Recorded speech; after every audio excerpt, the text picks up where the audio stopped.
Who's actually going to get the most out of a 27-inch OLED gaming monitor that promises 4K resolution at 240 Hz?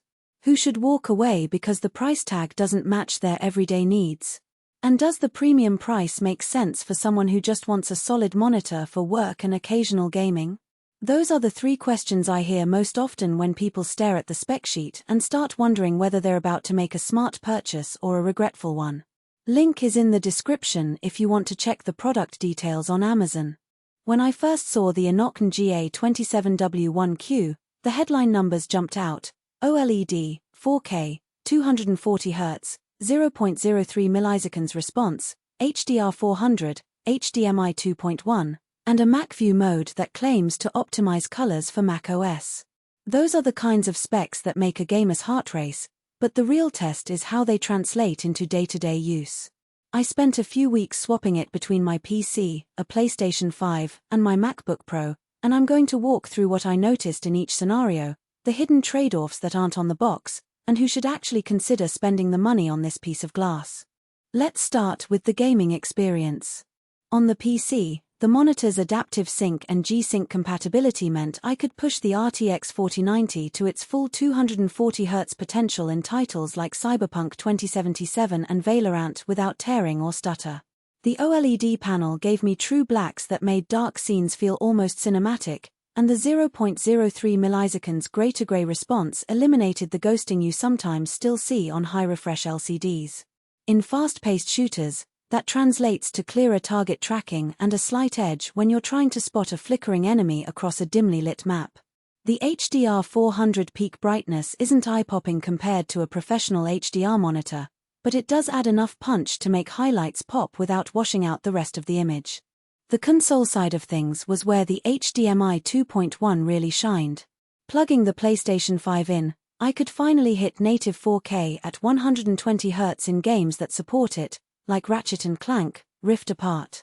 The monitor auto-detected the higher bandwidth and switched to the proper mode without me having to dive into menus.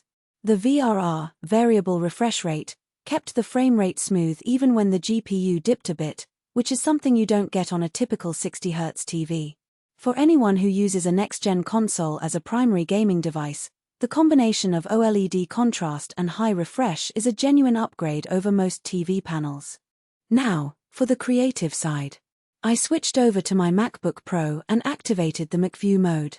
What the manufacturer calls MacView is basically a preset that tweaks the OLED's color matrix to align better with macOS's color sync profile. In practice, I found the sRGB coverage to be solid, and the colors felt more accurate straight out of the box than on my older IPS monitor.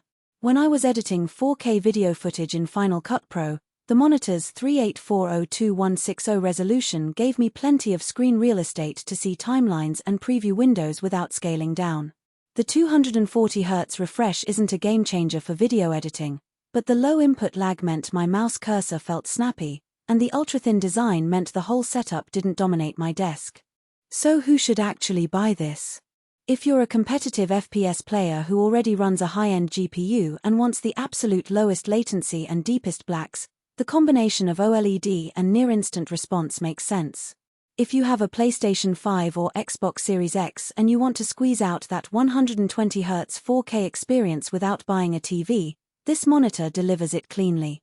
Content creators who work primarily in 4K and need a color-accurate panel for photo or video work will appreciate the MacView mode and the pixel density, especially if they already own a Mac.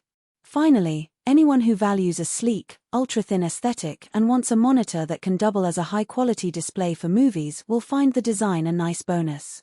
Who should skip it? First, the budget-focused gamer.